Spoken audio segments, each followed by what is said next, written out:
Katie. How are you doing today? Good. Good. Well, it's so great to see you again. Last time we were together, we did a couple of assessments and worked on treatment planning. So the goal of today's session is just to kind of go over your treatment, your counseling plan, see where we're going from here, and to go over your assessment results so you have a good idea of what those show and how we can incorporate those into your counseling plan. Okay. Does that sound good? Yeah. So the goal that you created in your counseling plan was to find a counseling job after graduation with a population you feel passionate about and can become comfortable with so you can provide the best possible care. You said you also want to have a job where you are constantly learning and improving your skills. Mm-hmm. And where does that goal kind of come from for you? Oh, that's a good question. I think it just comes from, I think, well, I've been working with trauma populations, and I'm passionate about that. So I think, especially in counseling, it's just, it's not just a job to like get through and just make money and go home. I want it to be like, I want my job to be a big part of my life, and have it be something I enjoy and like I'm excited to go to work for in the morning. And so I think that's just kind of where the goal comes from. You want it to be meaningful for you. Yeah, absolutely. And I think especially when it involves helping people in that, it's like I want to provide the best care, and with that I like need to be passionate about it. So yeah, I think that's a great goal. And with that, we created a counseling plan surrounding that goal that we worked together on. And we started with your steps to achieving that goal. And your first step was to continue working at your practicum and internship site. And where are you currently at? I'm at Nampa Family Justice Center. So it's like most of the clients have experienced trauma. And so far I've just been working with, like I don't have like a huge client load yet. So still kind of discovering like kind of my strengths and weaknesses through that. But so far I really like it, and I think it's a population I could work with or want to work with long term. So that's great. So you feel like you're starting to kind of find your passion area a little bit. Absolutely. So that's a great start. You talked about also being better able to understand your strengths and weaknesses through feedback from supervisors, professors, and peers. Mm-hmm. Yeah, so we have to tape some of our sessions and show them in class, which has given me some anxiety. I don't like to see myself on video, especially with the whole class watching. But I showed a little video to my supervisor yesterday and got like fairly good feedback on it. So I think finding like I want to find that good balance of like focusing on my areas of improvement without getting too critical. Tell me more about where that like anxiety and criticism comes from. I think it's just that's a good question. I guess I've always just kind of struggled a little bit with that, like self-criticism, but I think that could be hard. Yeah. So you feel like currently you're just trying to find a balance between like knowing that you have weaknesses and wanting to improve on them, but also being able to rely on your strengths and feel good about where you're at. Yeah, because sometimes when I've like kind of noticed a weakness in myself, I kind of just want to push it aside and not think about it. But I know that that's critical for this program. Yeah, well, and being able to concentrate on your strengths too is really important, and that's why one of the assessments we did was that Strengths Finder, which we'll go through later. Okay. So yeah. You also talked about being able to continue to read materials and research Adlerian theory, interventions, and trauma-informed care. What are ways that you're doing that currently?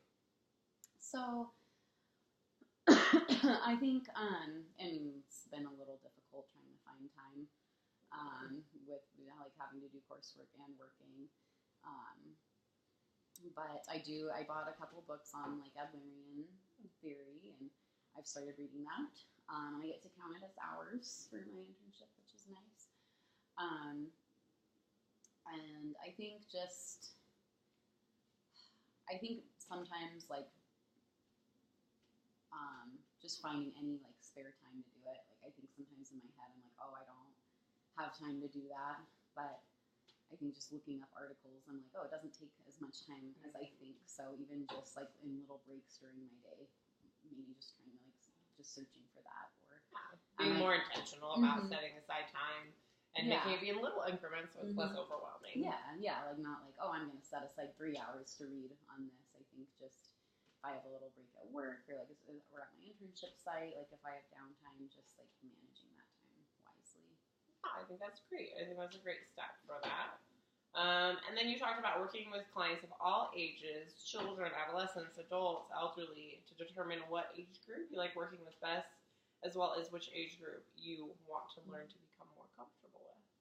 Yeah, so I've, right now, it's funny because like I went into counseling kind of thinking like I was going to work with adults. And so far at my site, I have the main clients I've been seeing have been 2 kids, a 5-year-old and an 8-year-old, and I've been loving it. So it's definitely, I think it's cool to, even though I didn't think I wanted to work with kids, it's like, oh, like this actually is an age group I feel comfortable working with. And but I definitely want to work with some adults too. They have some elderly clients there, and I would really like to work with an elderly client as well, just to get that experience. I think maybe the age group I am scared of the most to work with is teenagers, and just not as much of in my expertise. But I also want to be open to working with all ages, because I think it would be a good experience. And I'm like, well, I guess I had this idea at first that I didn't want to work with young kids, and I love that. So I'm like, who knows? Maybe I will like working with teenagers. So I think I want to work on like being open with that. Maybe not go into it with assumptions. I think I always have an assumption like a teenager doesn't want to see a counselor. Their parents are making them. They might not like have a bad attitude about it.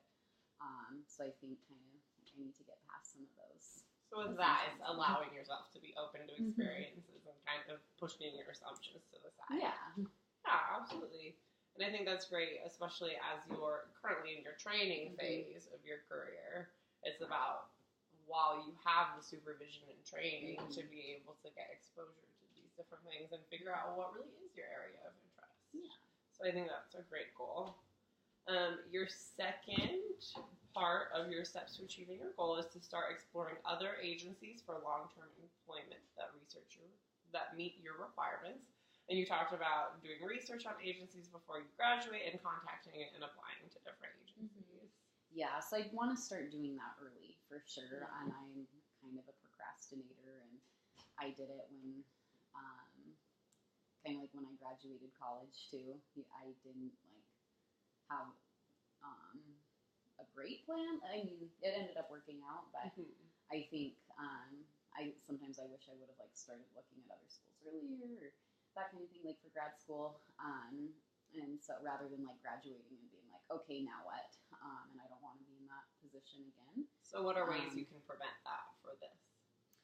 I think maybe like even maybe getting a planner. I'm not always super organized, and I think maybe writing them out and organizing my thoughts a little bit to just set aside more time. Because I think sometimes I kind of focus more on the present, and I'm like, oh, I'm focusing on this assignment, and like, I'm focusing on practicum and doing well in that. And so I think sometimes it makes me forget about like the future for like when I'm graduating, or like, oh, what do I want for long-term employment? So I think just trying to be more mindful of that, and maybe like starting to write stuff out so like I remember it more. Like maybe if like I have some idea or hear of an agency, for like my friend was recommending like Terry Riley the other day, saying it's a really good company to work for like after graduation. And I think maybe just even like when I hear that, like write it down and maybe make a list of agencies that I'm interested in. Yeah, so being more intentional and setting aside like time and the effort to plan these things out. Absolutely. And then contacting and applying to different agencies for sure. And then you talked about narrowing down your options to which agencies would be the best fit. And I definitely think with these assessments you did, especially with the card sort activity, that could be a good starting place for this. So we'll talk about that when we get to that part of your Then you talked about coming up with a plan to achieve your goal. So preparing for the interview process. What would that look like for you? I think, and I tend to get like, I mean, I've done a lot of interviews, but they still make me nervous.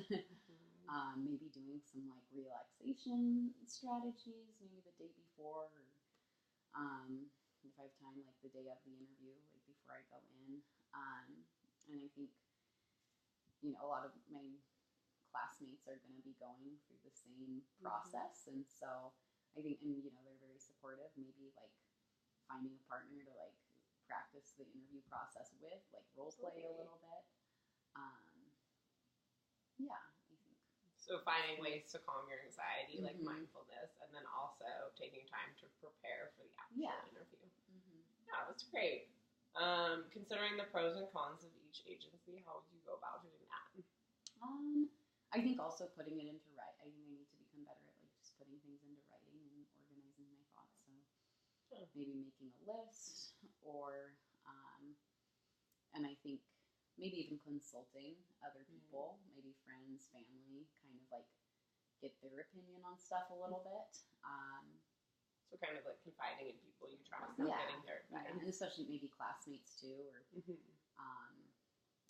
know, I have a couple, like I have a friend who graduated from the same program, and maybe even consulting her, see what she knows about agencies, like I think maybe asking around too, see like what other people's experiences have been with those, like getting some information. So really using your connections with people to get information about places. Yeah. And then reflecting on your strengths and weaknesses and how these might emerge in the work settings. Definitely with this strengths assessment we did, that will be helpful in being able to reflect on your strengths. And you also talked about a lot in this treatment plan, like things that are coming from your peers, your videos, your professors, your supervisors. So I think those are all great ways to be working toward that. And then you also talked about being open to challenges and going out of your comfort zone while still being aware of my limitations. What does that look like for you?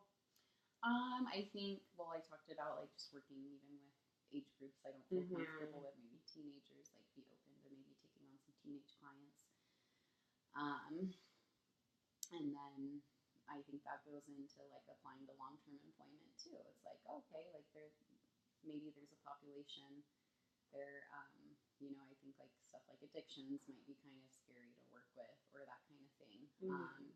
But I think just having like kind of trying to develop that confidence, or at least trying something, and you know, because I think applying for long-term employment can be,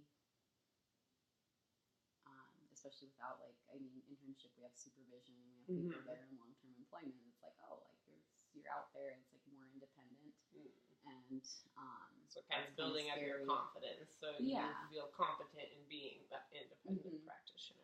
Yeah, absolutely. And I think, just being open to the new challenges. I mean, I want to work with the trauma population, but if for some reason that like didn't work out, being willing to work for other agencies too.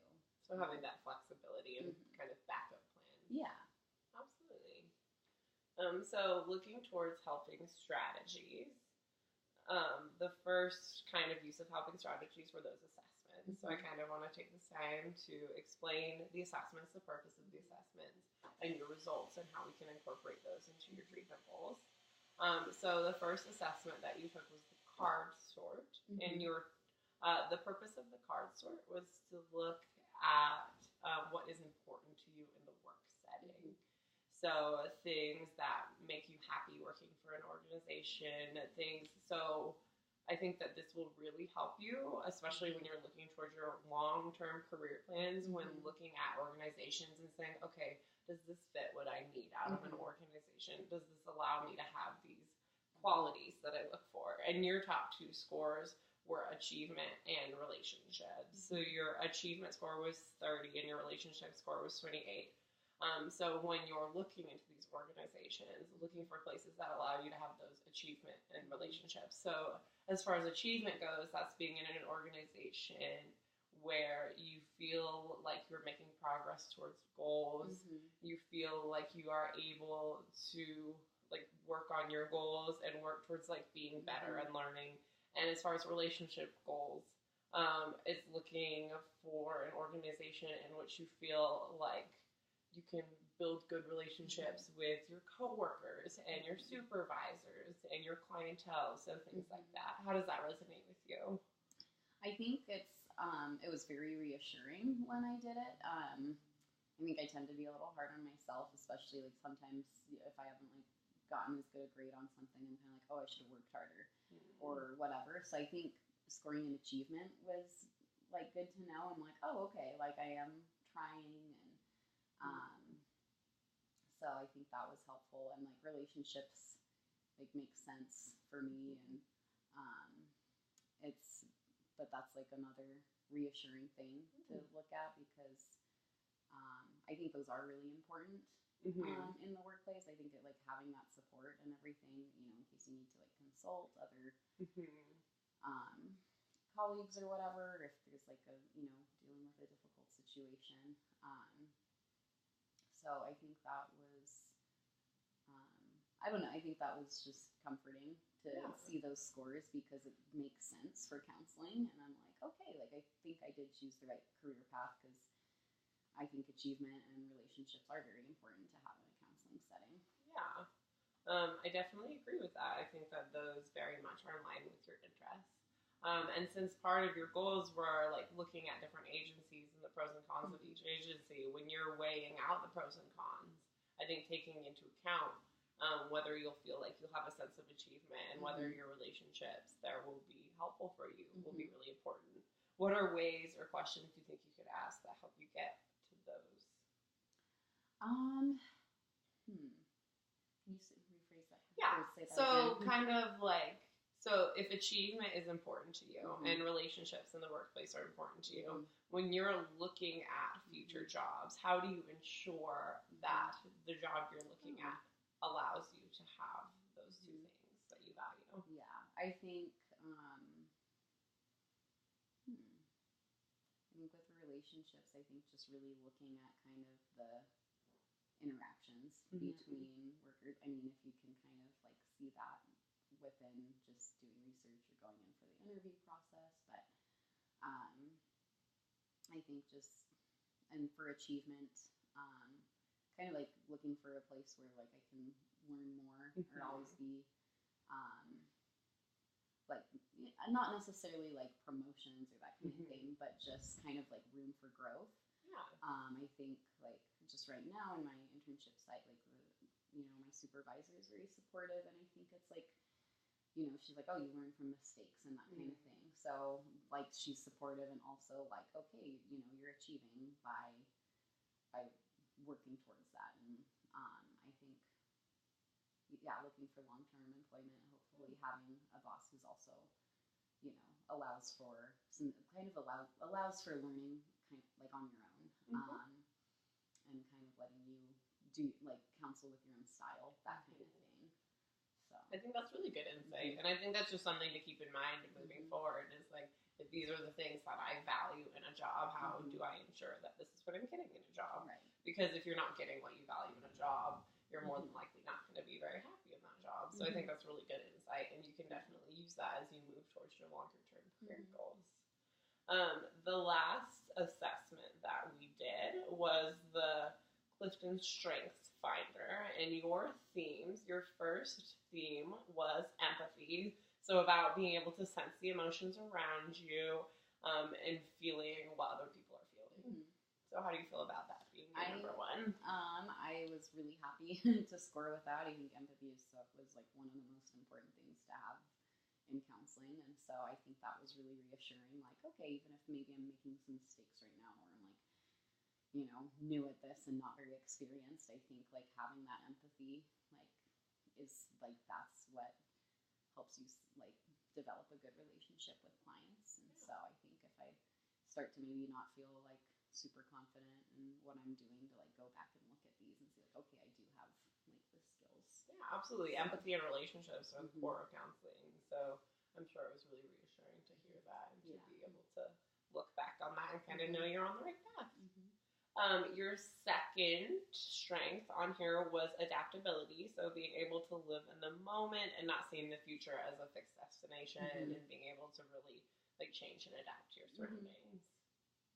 Yeah, I think it's like I think I tend to be pretty flexible Mhm. with work, so. Yeah, and that can be really helpful for counseling. And you mentioned how you're in a place where there's a lot of trauma. I'm sure that you have um, clients in crisis that you really need to like be flexible and adapt to the situation. So I think that's a really good skill to have in the counseling setting as well. Your third score on here was positivity. So being generous with praise, being quick to smile, and like always on the lookout for the positive side in life. Yeah. So, yeah, I think that's good that I scored that too.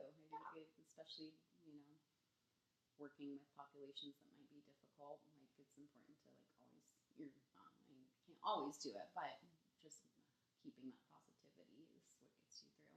Well, yeah, and you mentioned that working with children is a population area of interest for you, and being able to praise in those situations can really help with that rapport building and those relationships. Your fourth score was input, which is being inquisitive, collecting things like information, facts, objects, and you collect these things because it interests you. That one I was like a little more surprised with, but What about it surprised you? I guess I'm not one to, I guess with my friends, like I don't really like give advice or a lot of input sometimes. Sometimes I'm like, you know, more of a listening ear.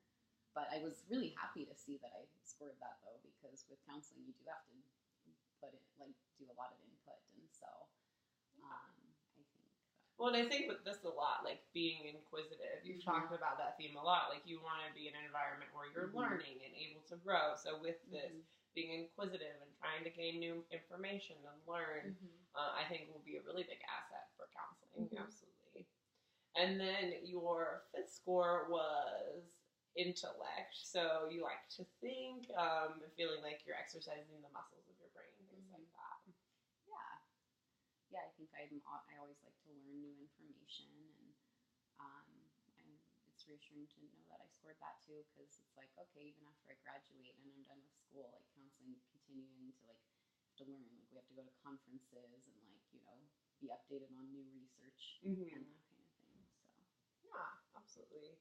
So being able to fall back on those strengths and know that those strengths really do align with your future career goal. And I think the other thing about the Strengths Finder is knowing your strengths so you can capitalize on your strengths. So knowing that you have empathy and then being able to really use that in your counseling sessions, or knowing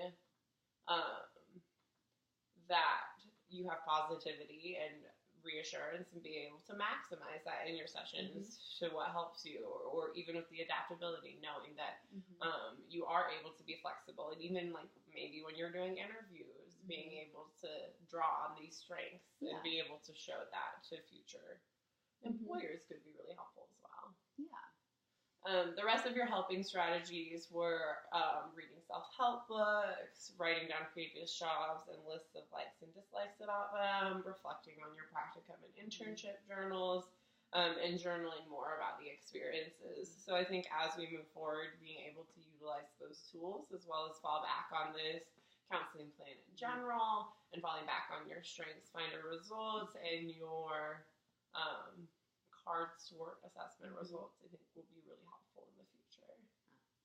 Well, thank you. Thank you. It was really great meeting with you today. I hope you have a great day. You as well.